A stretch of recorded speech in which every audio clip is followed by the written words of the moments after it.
गांव के किनारे एक टूटी झोपड़ी, अंदर एक महिला मिट्टी के चूल्हे के पास बैठी है। बर्तन खाली पड़े हैं। आज भी कुछ नहीं खाया मैंने। घर में खाने के लिए दाना तक नहीं है। लेकिन कोई बात नहीं, भगवान ने चाहा तो कल कुछ जरूर अच्छा होगा। जैसे तैसे ये दिन भी निकल ही जाएंगे।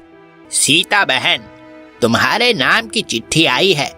लगता है भगवान ने आज तुम्हारी सुन ली है।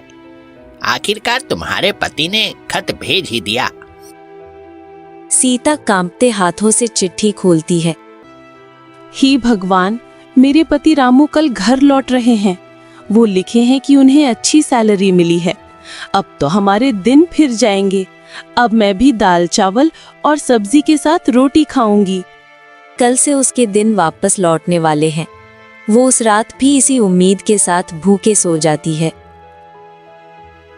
अब सीता को कोई कमी नहीं रहने दूंगा। रामू सड़क किनारे सेब बेचने वाले से कुछ सेब खरीदता है। उन्हें झोले में रखकर गांव की ओर निकल पड़ता है। उसकी जेब में नोटों की एक गड्डी है जो उसे उसकी मेहनत और अच्छे काम के बदले में मिली है। रामू गांव में घुसते ही देखा कि सड़क किनारे एक पत्थर पर सिद्धार्थ की माँ बैठी है। उसकी आंखों में आंसू हैं और वो सिसक सिसक कर रो रही है। अम्मा, आज इतनी उदास क्यों हैं? क्या हुआ? आप रो क्यों रही हो? क्या तकलीफ है, मुझे बताइए। आखिर आपके साथ ऐसा क्या हो गया कि सड़क किनारे पत्थर पर बैठकर आप रो रही हो? बेटा, घर में खाने को कुछ नहीं है। मेरा लड़का शहर में काम करता है। बोला था तनख्वाह भेजेगा, पर अब तक नहीं भेजी। घर का खर्च कैसे चलेगा? उसके बीमार पूजा की दवाई कहाँ से आएगी? यही सोच सोच कर मैं परेशान हो रही हूँ। रामू कुछ पल के लिए चुप रहता है, फिर हल्की मुस्कान के साथ झुककर थैले से पैसे निकालता है। अम्मा, आपका बेटा मेरे साथ ही काम करता है। उसने अपनी तनख्वाह मुझे दी है। उसने कहा है कि मेरी माँ को दे देना। हाँ, ये लीजिए आपके पैसे। रामू भलाई के लिए झूठ बोलता है और थैले से नोटों की गड्डी निकालकर सिद्धार्थ की माँ को देता है और सीधे अपने घर की तरफ निकल पड़ता है। सीता अपने घर की खिड़की के पास खड़ी उत्सुकता से पति का इंतजार कर रही है। उसका चेहरा उम्मीद और थोड़ी बेचैनी से भरा है। हाँ, आज सच में अच्छा लगा। मैंने किसी की मदद की, किसी की चिंता कम की। भले ही मैं अपने घर खाली हाथ जा रहा हूँ, लेकिन मेरे अंदर जो खुशी है वो किसी धन से कम नहीं है। यही तो असली सुख है। रामू घर पहुंचता है। वो झोले को बिस्तर पर रखता है और सीता उसकी तरफ उत्सुकता से देखती है।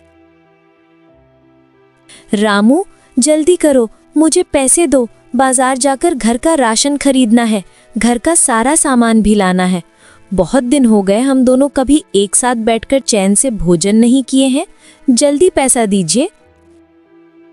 रामू कुछ पल चुप रहता है, फिर गहरी सांस लेकर धीरे धीरे सच बताता है। सीता, आज रास्ते में मैं सिद्धार्थ की माँ से मिला। वह बहुत परेशान थी। घर में कुछ नहीं था। मैंने सोचा उसकी मदद करनी ही सही होगी, इसीलिए मैंने सारा पैसा उसे दे दिया। सीता थोड़ी देर चौंकती है, फिर रामू की आंखों में सच्चाई और दया देखकर उसका मन बदल जाता है। रामू, तुमने दूसरों की मदद की, अपनी नेकदिली दिखाई। भले ही आज तुम्हारे पास पैसा नहीं है, लेकिन तुम्हारा ये काम किसी भी धन से बड़ा है।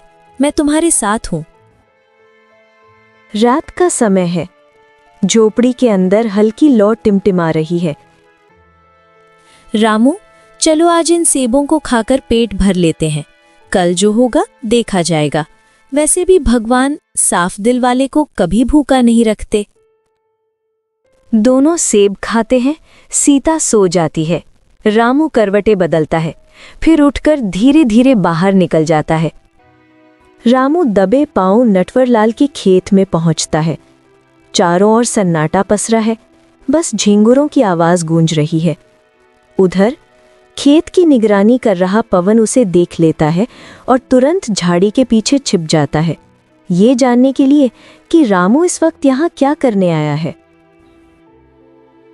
हे भगवान, आज तक मैंने किसी का हक नहीं छीना और ना ही कभी चोरी की, लेकिन आज मैं मजबूर हूँ, इसीलिए नटवर के खेतों से आलू ले रहा हूँ। परिवार के पेट का सवाल है प्रभु, वरना मैं चोरी नहीं करता। तभी पवन झाड़ियों के पीछे से रहस्यमयी कोमल आवाज में बोलता है, मानो भगवान खुद बोल रहे हों। रामू, तुम्हारा दिल सच्चा है। तुम भूख मिटाने के लिए आलू ले रहे हो, लालच के लिए नहीं। ये चोरी नहीं, परिवार की सेवा है। जितना चाहिए उतना ले लो। मेरे बच्चे, तुम्हारी नीयत ही तुम्हारी सबसे बड़ी पूजा है। झोपड़ी के बाहर हल्की धूप है, चूल्हे पर हांडी में आलू उबल रहे हैं। सीता के चेहरे पर सुकून है, रामू शांत बैठा है। दोनों नमक के साथ आलू खाते हैं और मुस्कुराते हैं। उधर पवन अपने घर जाकर अपने पिता नटवरलाल को सारी कहानी बताता है। पवन बेटा, लगता है रामू इस समय गहरी मुसीबत में है। हमें उसे और फल सब्जियां देकर मदद करनी चाहिए। दोनों टोकरी में फल सब्जियां भरते हैं और रामू की झोपड़ी की ओर निकल पड़ते हैं। रामू झोपड़ी के बाहर बैठा है। उन्हें आता देख घबरा उठता है, जैसे चोरी का राज खुल गया हो। नटवरलाल जी, मैं जानता हूँ आपने सब देख ही लिया होगा। मुझसे गलती हो गई, पर मैं मजबूर था। आप चाहे तो मुझे इसके लिए कोई भी सजा दे सकते हैं। अरे रामू भाई, तुमने कोई गलती नहीं की। अगर मुसीबत के समय में पड़ोसी काम नहीं आएगा तो फिर इंसानियत का मतलब ही क्या रह जाएगा। ये लो फल और सब्जियां। अगर और चाहिए होगा तो बताना। इसी बीच वहां सिद्धार्थ के माँ का आगमन होता है। रामू बेटा, तुमने सही समय पर सिद्धार्थ का दिया हुआ तनख्वाह मुझे दे दिया।